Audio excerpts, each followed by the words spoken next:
Hello, welcome to today's CAREthartic Conversation with me, Lori Ramos Lamasters of carepartnersresource.com. And this is a wrap up of our CAREthartic Conversation for February. And the topic is how to surround yourself with self love. I want to mention at the beginning of this that these classes are provided with the financial assistance of Colorado Respite Coalition, which is a program of Easter Seals, Colorado. So this is going to be a quick 10-minute breakdown of what we talked about in our class today. First of all, how we love ourselves is definitely how we teach other people to love us. So it's really important that we practice self-love and understand the importance of that. And we also have to understand what self-love means to us, right? If you don't know the definition of self-love personally, then how can you practice it, right? So the first thing we did was we did a writing technique, just a quick 5-minute sprint to define what self-love means to you. And we used this prompt. Let's see. The prompt is, to love myself is to, okay, so finish that sentence. To love myself is to. And what you want to do is you want to write for 5 to 7 minutes. You want to set a timer. And when that timer goes off, finish your sentence to the best of your ability. Then I want you to read what you wrote. And you're going to do what we call, at Journal to the Self, it's what we call the feedback write.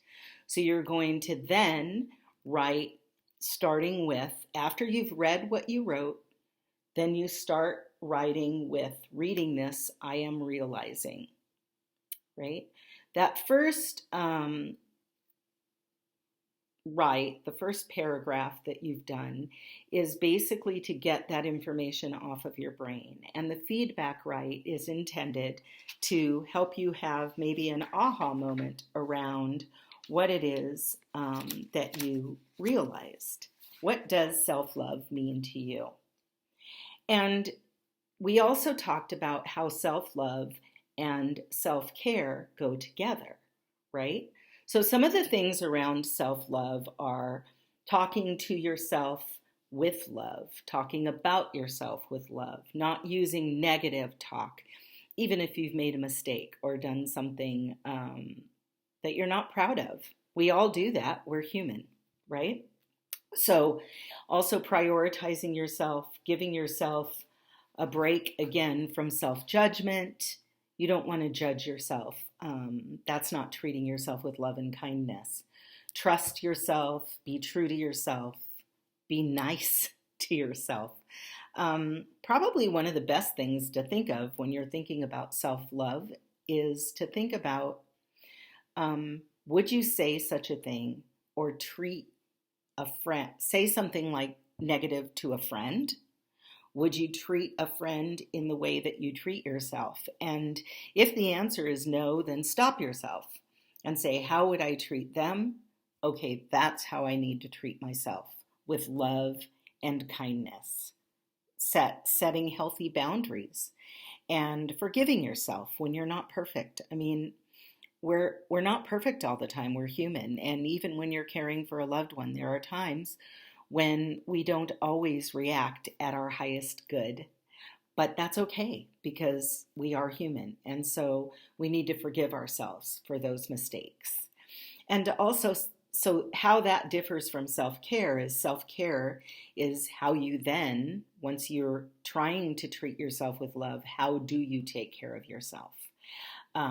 You want to listen to your body. If you're exhausted, maybe you don't do all of those things that you intended to do today. And that might even include missing an exercise class or don't take that walk. If your body is telling you that it's too tired, maybe you take a break and just do some stretching or a little yoga class or something, but listen to your body.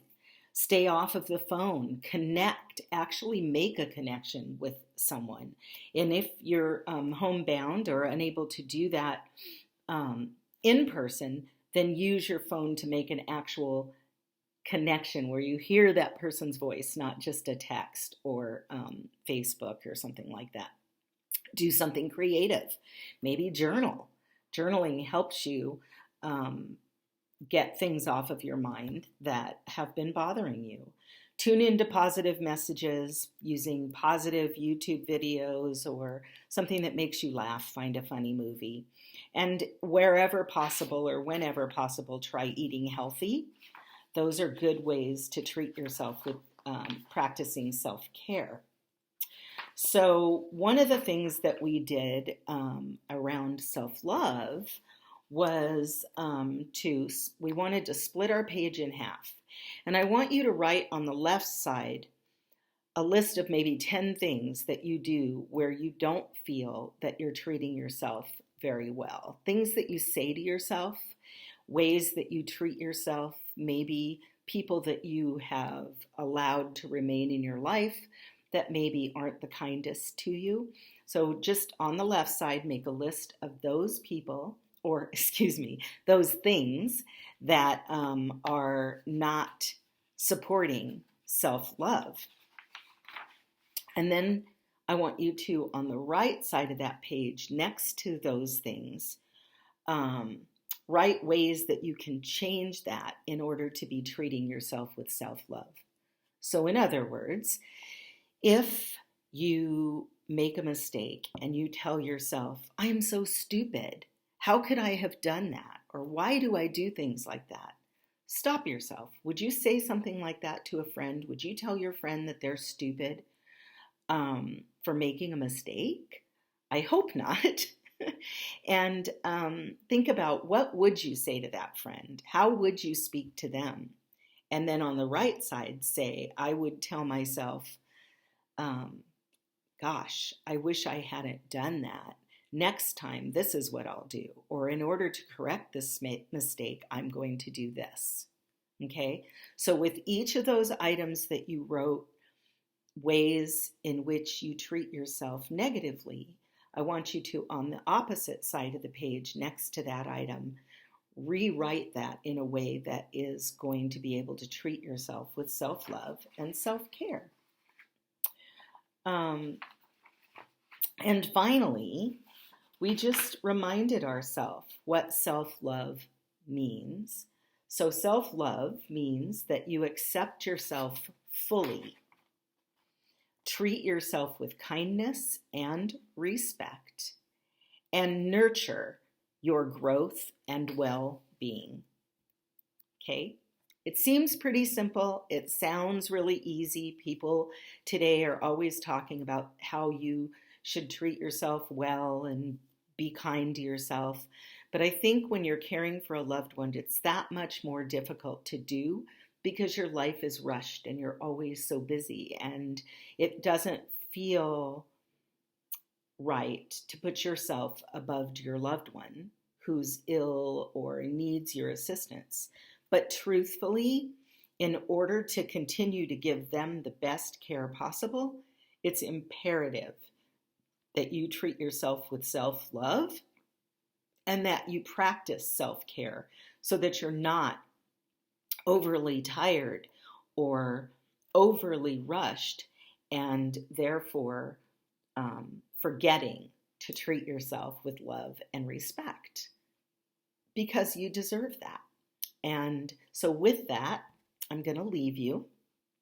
And if you want some more tips on writing techniques or prompts, please feel free to reach out to my Facebook page, which is Care Partners Resource and Consulting, or go to my website, CarePartnersResource.com, where there's a lot of helpful tips and information about self-care. And also, if you have questions or a specific issue that you're dealing with where you need a prompt or a journal technique to help you get through it, feel free to email me at Lori@CarePartnersResource.com. Thanks for checking in today. Have a truly blessed day, and we'll talk to you next month.